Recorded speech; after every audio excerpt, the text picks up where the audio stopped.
વિદ્યાર્થી મિત્રો, લાસ્ટ લેક્ચરની અંદર આપણે ફેરાડે અને લેન્ઝના નિયમ આધારિત કોન્સેપ્ટના સ્વાધ્યાયના એક્ઝામ્પલ્સ જોયા. હવે આજના લેક્ચરની અંદર આપણે એમાં જ આગળ વધશું. એક સ્વાધ્યાયનું ઉદાહરણ છે, ઉદાહરણ નંબર 6.8.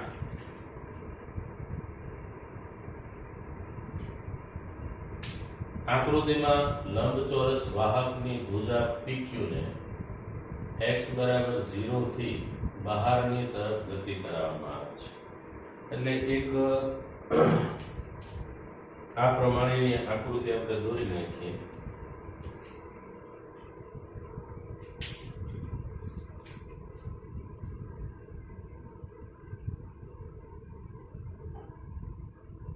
આ U આકારનું વાહક છે.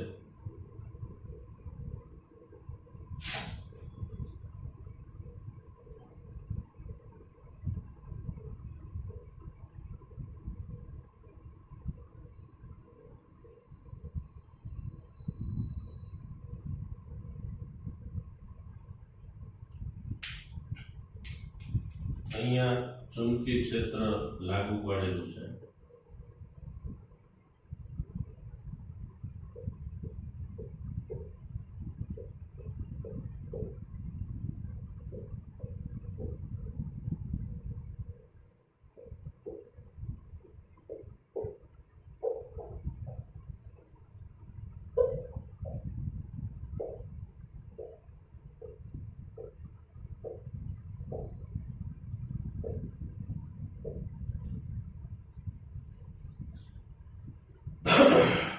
B પણ મેં દર્શાવી દીધું છે, જે બહાર તરફ.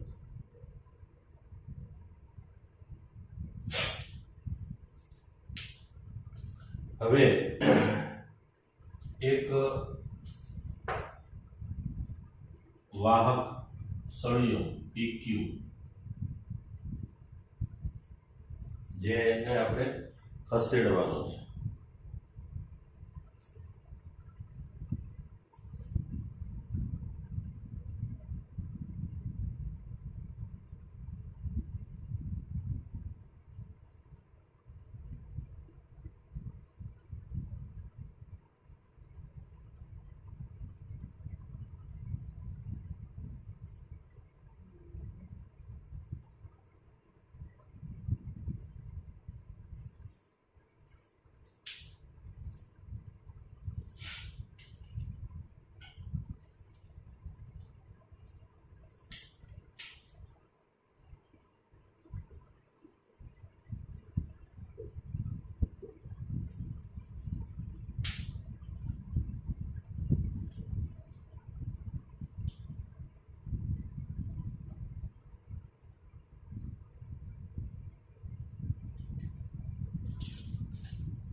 x બરાબર 0 ની સ્થિતિ છે, આ x બરાબર b ની સ્થિતિ, અને અહીંયા જ્યારે વાહક સળિયો હોય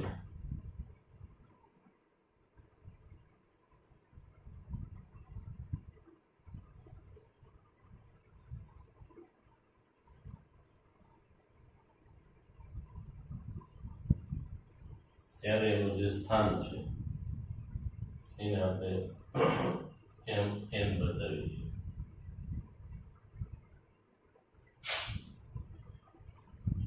અને આ x બરાબર 2b છે.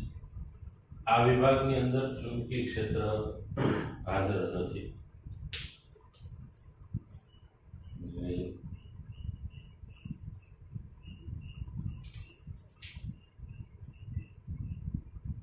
અહીંયા K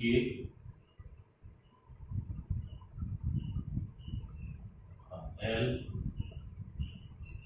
અને આ M. K થી L એવો વિભાગ છે જેમાં ચુંબકીય ક્ષેત્ર છે, અને L થી M એવો વિભાગ છે જેમાં કોઈ ચુંબકીય ક્ષેત્ર રેખાઓ અંદરથી પસાર થતી નથી.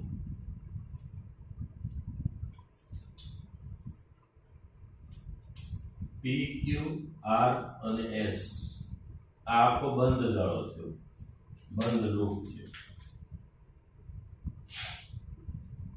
જ્યારે આ સળિયાને ખસેડીએ આપણે ગતિકી EMF માં જોઈ ગયા કે ત્યારે આની સાથે સંકળાયેલો ફ્લક્સ શું થાય છે, બદલાય છે.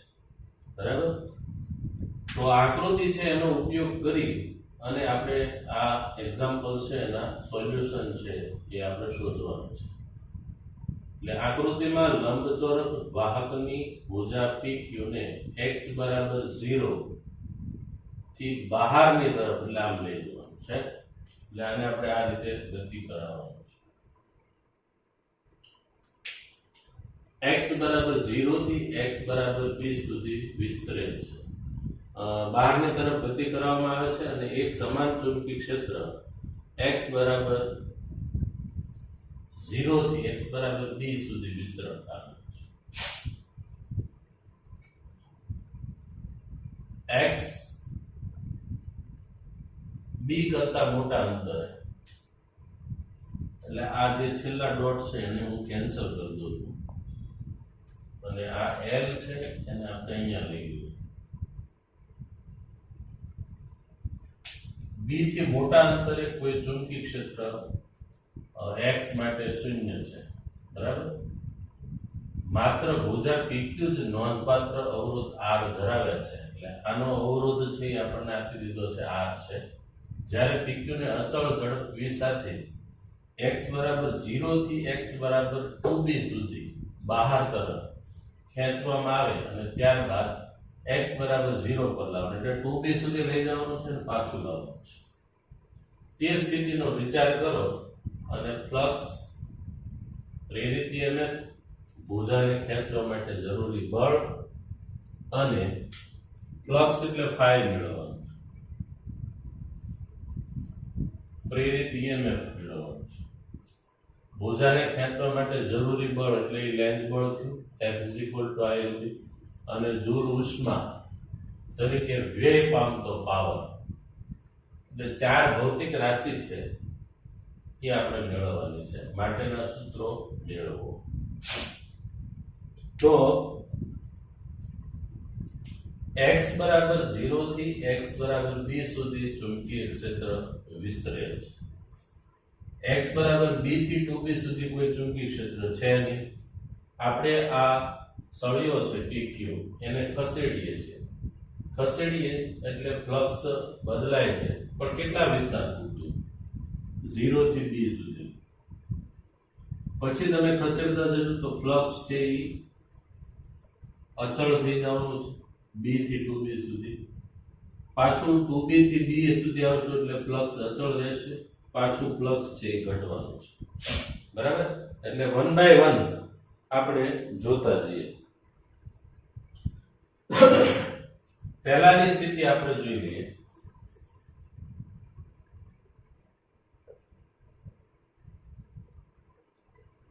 કે x બરાબર 0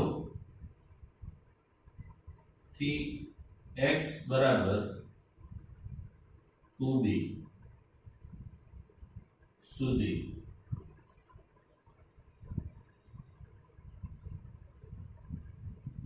સળિયા PQ ને બહાર તરફ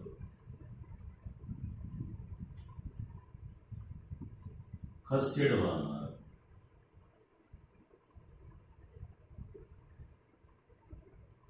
ત્યારે હવે તમે x બરાબર 0 થી x બરાબર 2b સુધી એને ખસેડવાનું છે. તો પહેલી ભૌતિક રાશિ છે એ ફ્લક્સ છે. Flux phi is equal to, આમ એને બી cos θ થાય, પણ અહીંયા આપણે જોવાનું થાય ફ્લક્સ AB cos θ. હવે AB cos θ ની અંદર આપણને ખ્યાલ છે ચુંબકીય ક્ષેત્ર રેખાઓ 12 છે અને આ સમતલ જે બન્યું આ લૂપ છે, બંધ પરિપથ છે, એનું ક્ષેત્રફળ સદિશ પણ આપણે 12 લઈ લઈએ. એટલે a ને b બે સમાંતર થઈ જાય. સમાંતર હોય તો થીટા 0 હોય, થીટા 0 હોય તો cos 0 1 થાય. a એટલે ક્ષેત્રફળ. આટલા ક્ષેત્રફળનો વિચાર કરીએ આપણે, બરાબર. દાખલા તરીકે બે ભુજાઓ વચ્ચેનું અંતર આપણે લઈ લઈએ l જેટલું છે, અથવા સળિયાની લંબાઈ l છે. તો ફ્લક્સ છે એ આપણને l dx મળવાનું છે. હવે x બરાબર 0 થી b સુધી જઈએ એમ ફ્લક્સ વધશે. એટલે ફ્લક્સમાં શું ફેરફાર થાય છે એ આપણે જોવાનું છે. અને એ પ્રમાણે પ્રેરિત EMF છે, બરાબર, એ નક્કી કરતું જવાનું છે. તો x બરાબર 0 થી x બરાબર b સુધી અને b થી 2b સુધી જવાનું છે. એટલે x બરાબર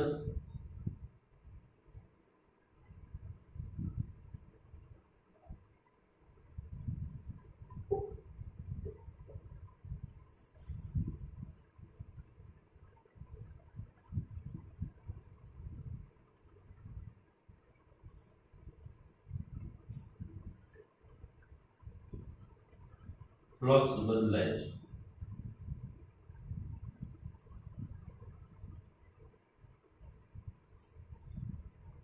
અને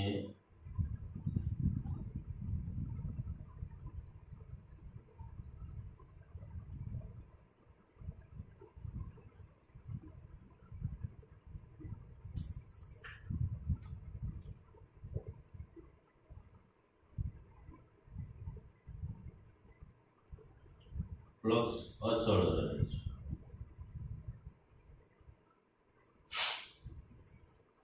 હવે ફ્લક્સમાં ફેરફાર થાય તો જ EMF ઉદ્ભવવાનું છે, બરાબર.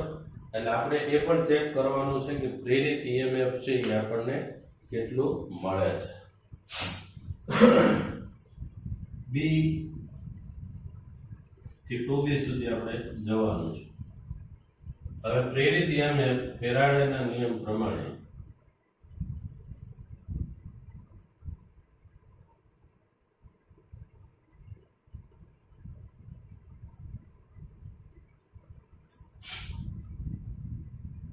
E બરાબર minus D pi upon DT થાય.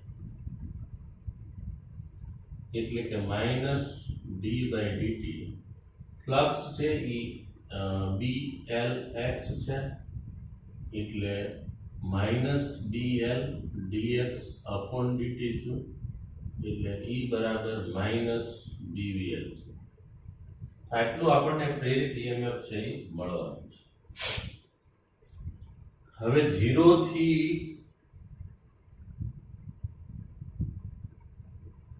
x ની વેલ્યુ b સુધી હોય તો પ્રેરિત EMF મળે. અને 0 થી x ની વેલ્યુ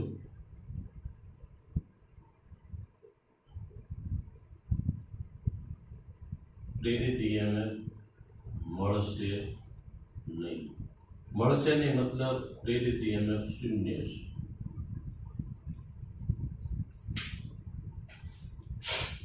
હવે આપણે જોવાનું છે કે પ્રેરિત EMF મળતું હોય તો એમાંથી જે પસાર થતો પ્રવાહ છે જેને આપણે પ્રેરિત પ્રવાહ કહીએ છીએ,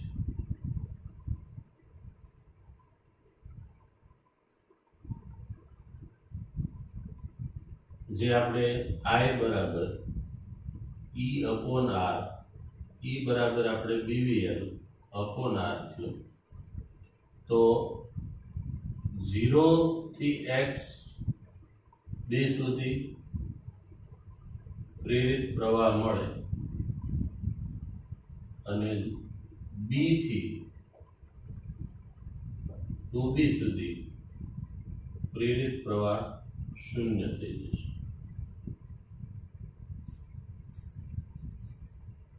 હવે આપણે જોઈએ છે બળ.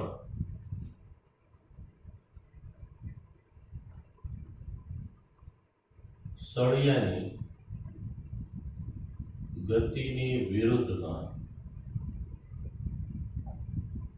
સળિયા પર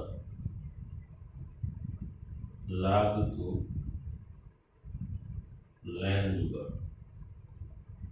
તો F is equal to ILB. I તો આપણને ખબર છે પ્રવાહ, જે આપણે શોધી કાઢ્યો ઉપર BVL. તો BVL અપોન R એટલે અહીંયા B square L square upon small r લેવાનું, સ્મોલ r ઇન્ટુ V. તો x ની વેલ્યુ 0 થી x પર બળ લાગશે અને 2B બળ લાગશે નહીં.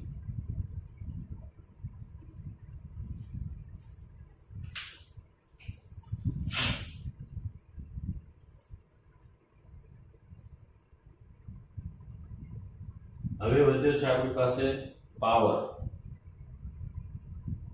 તો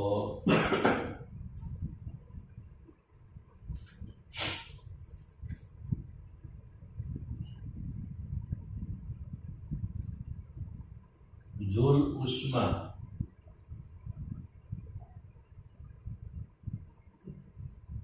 તરીકે વ્યય થતો પાવર. તો એનું સૂત્ર છે power is equal to I square R.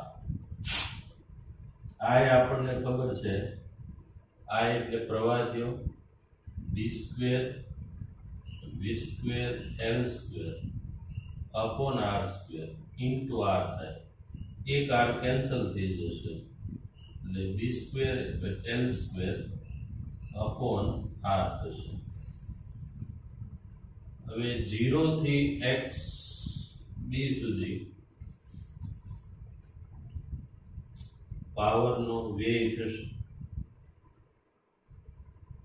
અને b થી x બરાબર 2b સુધી પાવરનો વ્યય થતો નથી. એની પાવર વપરાતો હોય, ખર્ચાતો હોય શૂન્ય, કારણ કે લેન્સ બળ લાગવાનું નથી. બરાબર.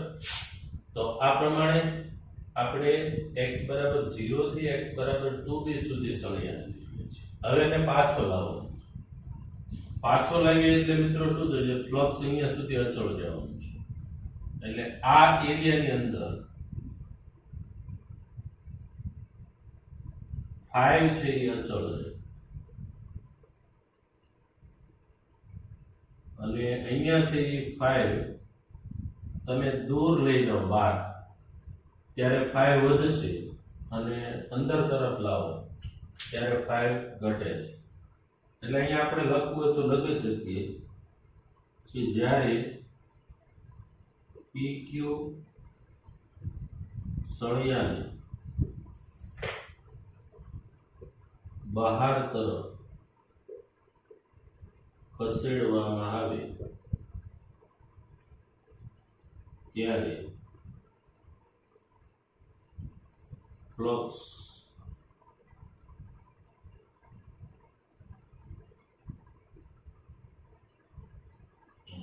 x 0 થી x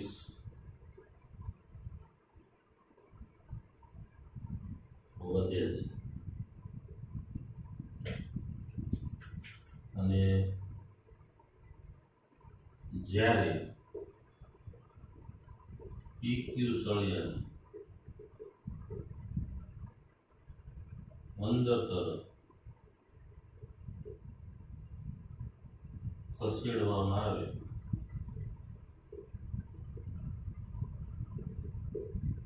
ત્યારે ફ્લક્સ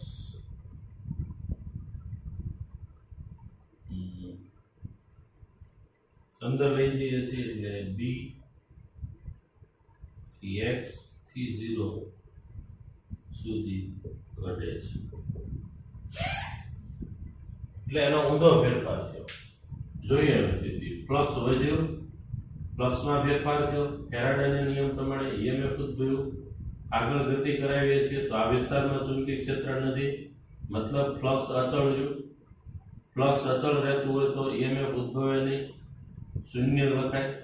પછી પાછું લાવીએ તો ફ્લક્સ અચળ, પાછું ફ્લક્સ છે એ ધીમે ધીમે ધીમે ઘટવા લાગે.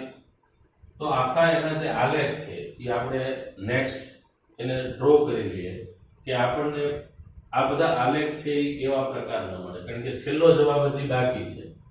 આ રાશિઓના બદલાવને રેખાંકિત કરો. અંતર સાથે આ બધી ભૌતિક રાશિઓ કેવી રીતે બદલાય છે, મતલબ અંતર સાથે ફ્લક્સ કેવી રીતે બદલાય છે, ઈએમએફ કેવી રીતે બદલાય છે, બળ કેવી રીતે બદલાય છે અને પાવરમાં કેવી રીતે ફેરફાર થાય છે. બરાબર.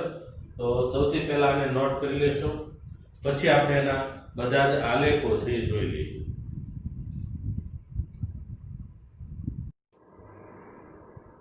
વિદ્યાર્થી મિત્રો, હવે જે આપણે ઉદાહરણ નંબર 6.8 છે જેનો બીજો વિભાગ એટલે અંતર સાથે આ રાશિઓનો બદલાવ કેવી રીતે થાય છે, અને આપણે અંતર સાથે ફ્લક્સ કેવી રીતે બદલાય છે, પ્રેરિત ઈએમએફ કેવી રીતે બદલાય છે અને બળ કેવી રીતે બદલાય છે અને પાવર કેવી રીતે બદલાય છે. સૌથી પહેલા આપણે જોઈએ તો x બરાબર 0 થી b સુધી ફ્લક્સ વધે છે. બરાબર. એટલે 5 વધે છે. ક્યાંથી ક્યાં સુધી? x બરાબર 0 થી x બરાબર b સુધી. પછીની વાત કરીએ તો x બરાબર b થી x બરાબર 2b સુધી 5 છે એ અચળ રહે છે. અને પાછા આવીએ 2b થી x બરાબર 2b થી x બરાબર b સુધી આ ફ્લક્સ છે એ અચળ રહે છે. અને પછી પાછા આપણે x બરાબર b થી x બરાબર 0 સુધી તો એ વખતે ફ્લક્સ છે એ ઘટે છે. તો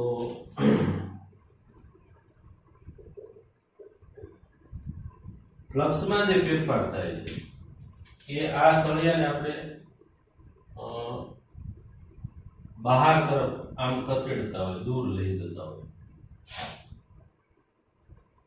ત્યારની સ્થિતિ છે, અને આ અંદર તરફ છે. એટલે આપણો જે આલેખ છે એ k થી l આપણે બહાર લઈ જઈએ છીએ. એ દરમિયાન ફ્લક્સ છે એ વધે છે. એટલે આનો આલેખ મારે બતાવવો હોય તો આ પ્રમાણે હું બતાવી શકું કે ભાઈ ફ્લક્સ વધ્યું. અને આ સ્થિતિની અંદર ફ્લક્સ છે એ મહત્તમ થઈ જાય છે.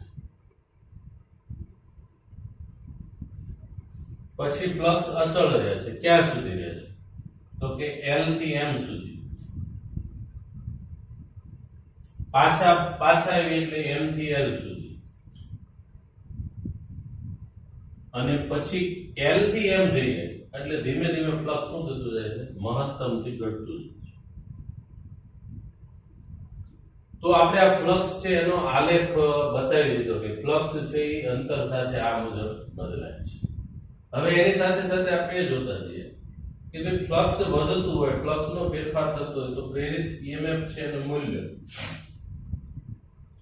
dvl³ પણ માઈનસ નિશાની છે, કારણ કે ઈએમએફ એવી રીતે ઉદ્ભવવાનું લેન્ઝના નિયમ અનુસાર કે જે હંમેશા એવી રીતે ઉદ્ભવે જે ગતિનો શું કરે? વિરોધ. તો ઋણ નિશાની છે એટલે ફ્લક્સ k થી l સુધી વધતું હોય તો પ્રેરિત ઈએમએફ મળે છે. અને આ સળિયો છે ને v અચળ ઝડપથી એટલે પ્રેરિત ઈએમએફ નું મૂલ્ય E બરાબર -dvl મળ્યું. જેવા આપણે ચુંબકીય ક્ષેત્ર L થી M માં જઈએ છીએ એટલે પ્રેરિત ઈએમએફ નું મૂલ્ય શૂન્ય થઈ જાય છે. M થી L આવી તો પણ ફ્લક્સ અચળ રહેશે L થી M માં અને M થી L માં, બરાબર. તો આ સ્થિતિની અંદર ફ્લક્સ અચળ રહેવાનું એટલે પ્રેરિત EMF છે એ અહીંયા સુધી મળવાનું જ નથી, કારણ કે આ જે એરિયા છે એમાં ફ્લક્સ શું રહે છે? અચળ રહે છે. પછી અહીંયા ફ્લક્સનો ફેરફાર થાય છે, પણ મિત્રો ફ્લક્સ વધતું હોય તો પ્રેરિત EMF છે એ આપણને જે મળ્યું છે એ ડાયરેક્શન માં મળ્યું છે, એ વિરુદ્ધમાં મળ્યું છે. જ્યારે ફ્લક્સ ઘટતું છે તો એનાથી વિરુદ્ધમાં મળે, તો એ વખતે પ્રેરિત EMF આપણને ધન મળવાનું છે, એટલે અહીંયા આપણને પ્રેરિત EMF ધન મળશે.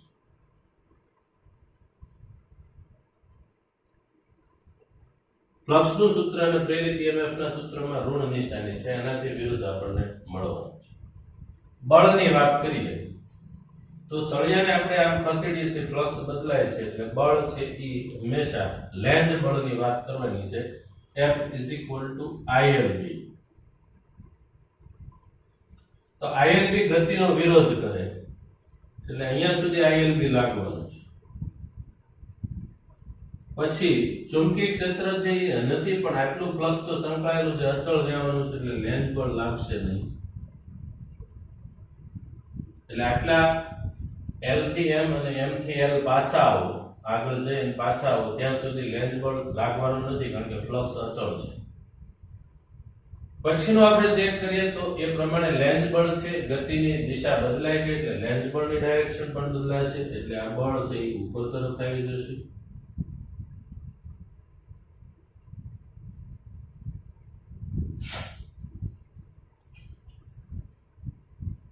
હવે ચેક કરીએ પાવર. પાવર એટલે B² L² V²/R. તો 0 થી B સુધી લઈ જઈએ ત્યાં સુધીમાં ફ્લક્સમાં ફેરફાર થાય, EMF ઉદ્ભવે, પ્રવાહ પસાર થાય એટલે પાવર છે. માની લો કે આ સળિયો છે એનો અવરોધ R છે, તો એમાંથી જ્યારે પ્રવાહ પસાર થાય ત્યારે I²R અનુસાર પાવર છે એ અમુક ઉષ્મા ઉર્જા સ્વરૂપે વ્યય પામે છે. આ વ્યય પામતો પાવર. હવે મિત્રો ઉષ્મા ઉર્જા સ્વરૂપે વ્યય પામતો પાવર કોઈ દિવસ ધન જ હોય, કોઈ દિવસ ઋણ હોવાનો નથી. તો અહીંયાની સ્થિતિ પ્રમાણે પાવર છે એ વ્યય પામશે. પછી અહીંયા સુધી પાવર વ્યય પામતો નથી, કારણ કે એમાં પ્રેરિત EMF ઉદ્ભવવાનું જ નથી. પ્રેરિત EMF ન ઉદ્ભવે તો પ્રવાહ પસાર ન થાય, પ્રવાહ પસાર ન થાય તો I²RT અનુસાર ઉષ્મા ઉર્જા, જૂલ ઉષ્મા ઉર્જા છે એ વ્યય પામવાની છે. પછી પાછા તમે પાછા આવો છો, અહીંથી અહીંયા સુધીનો પાવર વ્યય પામતો મળશે. જશો પાછા આવશો નહીં મળે, અહીંથી અહીંયા મળવાનો છે, પણ એ પણ પોઝિટિવ જ હશે, કારણ કે વ્યય પામતો પાવર ક્યારેય ઋણ હોતો નથી, બરાબર. એટલે એ મિત્રો પોઝિટિવ જ તમને મળવાનું છે. તો આ થઈ ગયા અંતર વિરુદ્ધ દરેક ભૌતિક રાશિના આલેખ થઈ ગયા. આમાં તમે આટલા સુધી બહાર તરફ ખસેડો છો અને આટલો એરિયા છે એ અંદર તરફ ખસેડો છો. તો આને નોટ કરી લેશો. આજનો જે કાંઈ આ એક્ઝામ્પલ ચાલ્યો છે ખૂબ મોટો એક્ઝામ્પલ છે, પણ એની અંદર જે કાંઈ માહિતી છે એ આપણને ખૂબ જ ઉપયોગી થાય એવી છે, કારણ કે ઘણી વખત ઘણી એક્ઝામની અંદર તમને આ પ્રમાણે અંતર વિરુદ્ધ ફ્લક્સના, અંતર વિરુદ્ધ EMF, અંતર વિરુદ્ધ બળ, પાવર ના આલેખ પૂછી શકે. તો જે તે સમયે આપણને આ આલેખ છે એના વિશેની માહિતી મળી શકે. એટલે વિદ્યાર્થી મિત્રો, ભલે એક જ એક્ઝામ્પલ છે પણ અંદર ઘણી બધી ઇન્ફોર્મેશન આપણને મળી ચૂકી, બરાબર. ફરી પાછા આપણે નેક્સ્ટ લેક્ચરની અંદર મળશું. આજનો જે કઈ ટોપિક્સ છે એ આમ બોર્ડ લેવલે અથવા એક્ઝામ લેવલે કોઈ આખો એક્ઝામ્પલ પૂછાય એવો લાગતો નથી, પણ આમાંથી કદાચ આપણને MCQ પૂછવો હોય તો પૂછી શકે, બરાબર. તો મિત્રો છે, ફરી નેક્સ્ટ ટાઈમ નેક્સ્ટ લેક્ચરની અંદર આપણે એક નવો ટોપિક આગળ ભણવાના છીએ, એડી કરંટ, અને એના અમુક જે પોઈન્ટ્સ છે જે કામના છે એને ડિસ્કસ કરશું. તો ફરી મળશું આપણે નેક્સ્ટ લેક્ચરમાં. Thank you.